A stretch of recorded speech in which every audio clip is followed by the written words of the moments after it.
Good evening, good morning, good afternoon, good whatever. I don't know what time it is, but ding ding ding ding ding. It is time for a relapse recording.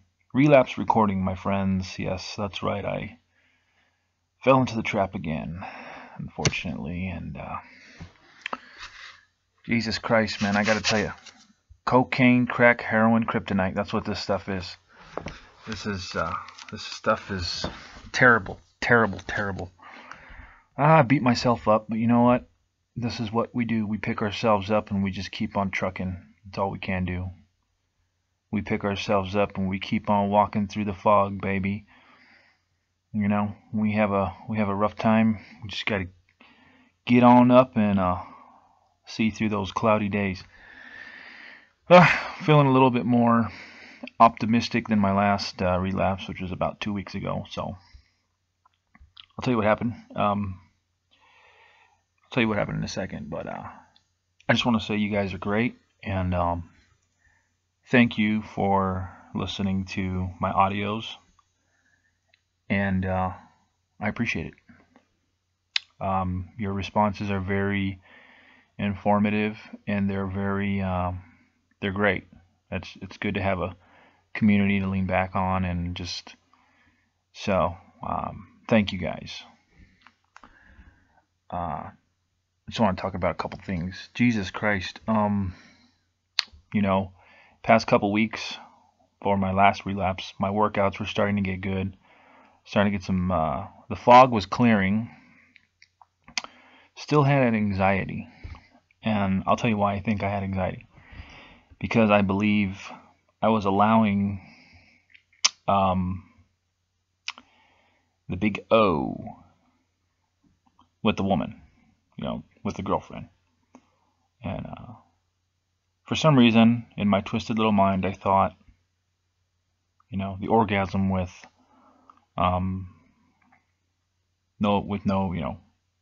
just with your mind was okay, but it isn't. So avoid the big O. I guess that's why they call it PMO. Avoid the P. Avoid the M. Most importantly, avoid the P. But most importantly, avoid the P and the O. That makes sense? Avoid them all. So, if I misled you guys, if I misled my flock, I'm sorry. I'm just joking, by the way. So, yeah, slowly but surely, another world is opening, and that is with the restriction of the internet. Now, I know some of you guys are telling me that's extreme, and you can't do that. I don't blame you. It is extreme. Quitting the internet is a hard thing to do, especially if you use it all your life. It's very difficult. Me personally, I quit internet, movies, TV, radio, media, for the sake of truly just getting down to the nitty-gritty of how my brain's working. And it's not going to speed up your recovery tenfold, but it will speed up your recovery, I would say, about 20%. So if you want to go ahead and take that hard route, I would encourage you to do it. Quitting the internet, media, television, radio is very hard. Very hard. Especially if you grew up on the internet like I did. I grew up on the internet. I wasted many hours in cyberspace. Not to say that there's not benefits from the World Wide Web. It has its benefits. It's a tool of information that connects humanity, and we can draw upon it in time of need. But I believe it is a very, very... It's like the crystal ball from, the movie Lord of the Rings. When Frodo looks into the ring, you can see a vision, but it'll burn you at the same time. So, like people have said before, you can search this on Google. There are a few posts of people talking about how they've been on this boat for about 3 years. They just don't see the benefits that they used to. Well, personally, I feel it has something to do with not just being free of PMO, but also having a clear mind, being free of distraction, being free of stimulation. Sometimes we substitute things for another. For instance, when I first started this journey, I began to stay up really late in chat forums for no reason at all, and I had no reason why. Like, I didn't know why I was on these forums all night. Started to play video games again. I was playing a lot of video games for no reason. So again, you got to watch out for that substitution, because it'll get you. And then once you really find that if you're jumping from one addiction to another, that's when the real battle begins. So you got to pick and choose which things you want to allow, and slowly wean yourself off of different things. Maybe a couple days you'll not play video games, and then maybe allow yourself to play it for an hour or two here and there when you feel you're going to have cravings or times are getting rough. I believe confidence stems from, people talk about superpowers and all those yada yada, but I truly believe it comes from restriction. Meaning, once you realize that you close your mind to the internet world, you turn off the YouTube, you stop looking at the comments, you stop reading the Reddit, you stop reading Twitter. Once you get off cyber world, you start going to reality, you just realize things aren't really a big deal. That's some things I've been doing lately, is I've just been going, if I would have done this, if I would have said this, it wouldn't really have been a big deal. If I would have said, I found myself doing some pretty crazy things in public on my 4th day, still with anxiety, but to me it wasn't a big deal, and I thought, wow, I actually did that. Like, I danced in public for no reason. So, because when you restrict yourself from stimulation, you start to open the real world starts to open up, and we all know the real world is the real world's tough at first. It's tough. It's a bit harsh. It can be fast-paced. People can be rude. But just keep your eye open to the real world. In a sense, I don't mean to focus on it, but what I mean is know that you must function in reality. You don't have to live in reality. But real world's tough. And we need to be aware of it and not get lost in cyber reality, in the cyber world. Because the cyber world is fake. The cyber world is an illusion.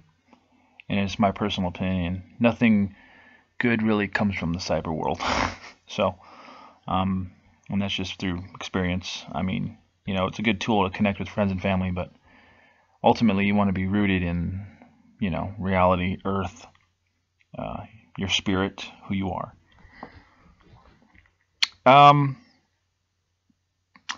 So yeah, holding back on the big O. That's a big one. Celibacy, semen retention, or holding your jing, or qigong, ancient Chinese, Eastern philosophies. They're onto something. I believe sperm or whatever energy, blah blah blah. I think it gives you boldness. It won't necessarily make you confident, but it'll make you calm, and things won't get to you as much. That's what I believe the power comes in. Confidence to me comes from restriction of the fear that is put into everyone's mind from the internet, media, the TV news. Once you restrict yourself from exposing yourself to all this nonsense online, confidence naturally starts to express itself. Sometimes spontaneously, because you realize life's not really a big deal. And sometimes you get a little rush out of things, like, wow, what if I said, hi to this girl or whatever. Like, it's not really a big deal, and you might get a little rush out of it because you're not constantly stimulating your reward circuitry, with telling that guy on YouTube that he's a moron. So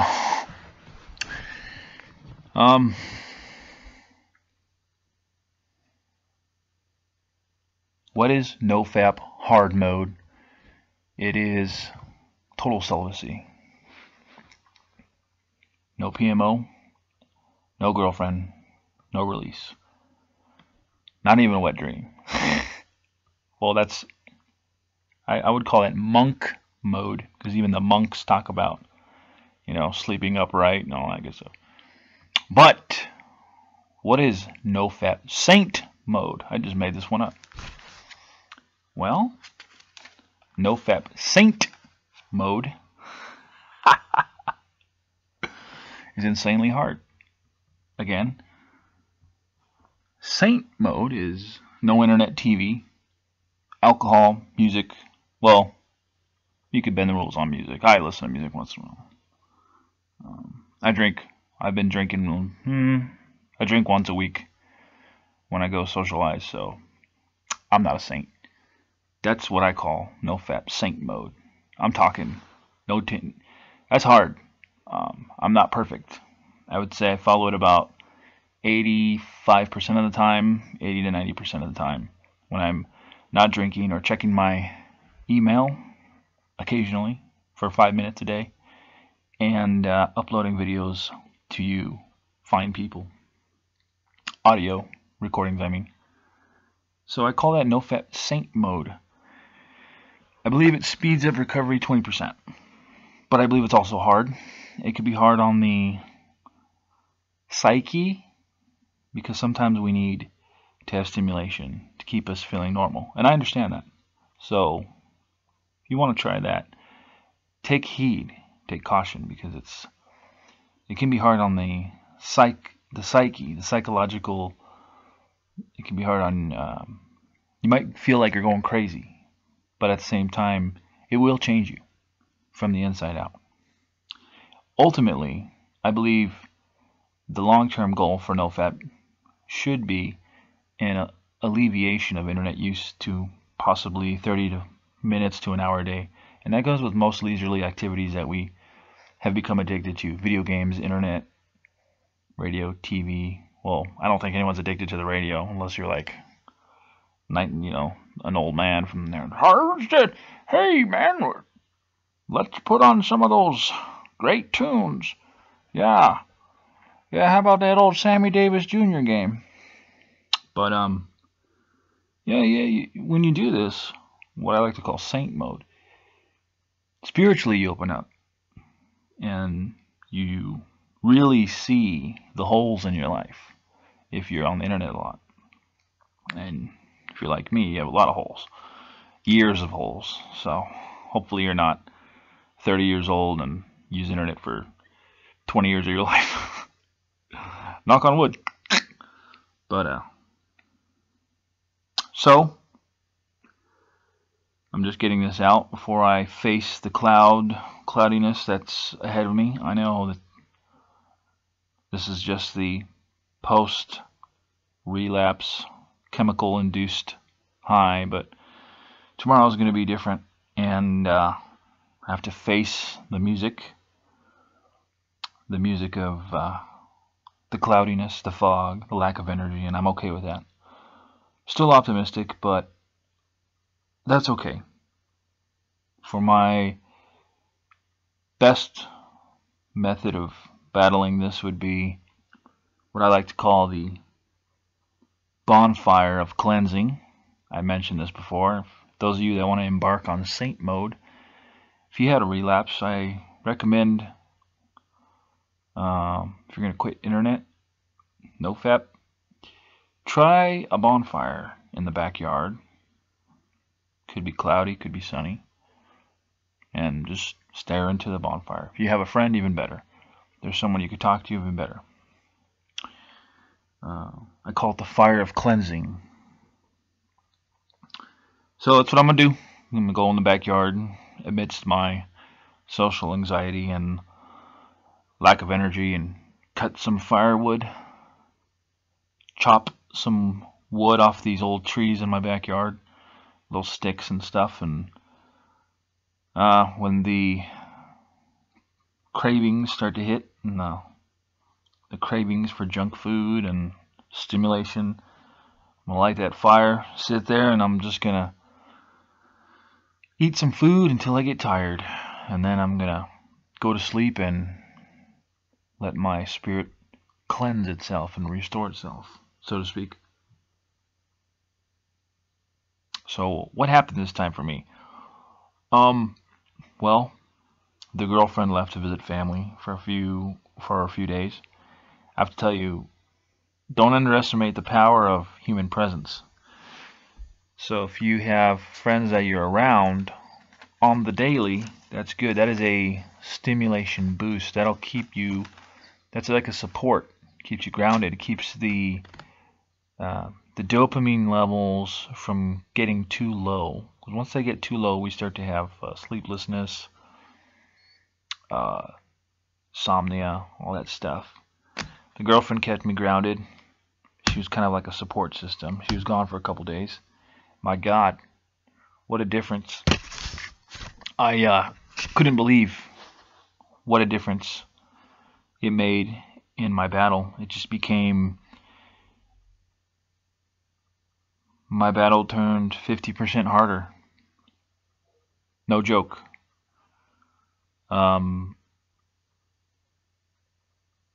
The past couple nights when she was gone was just sleepless.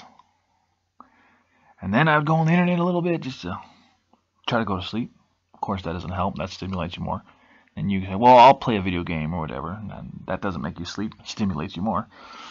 So, yeah, tough. So, be thankful if you have a girlfriend that can be a support system.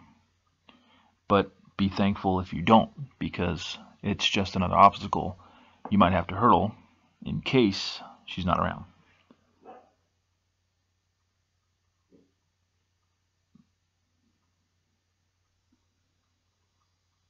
Well, bonfires and junk food for me. Hopefully not for too long. Thanks for listening.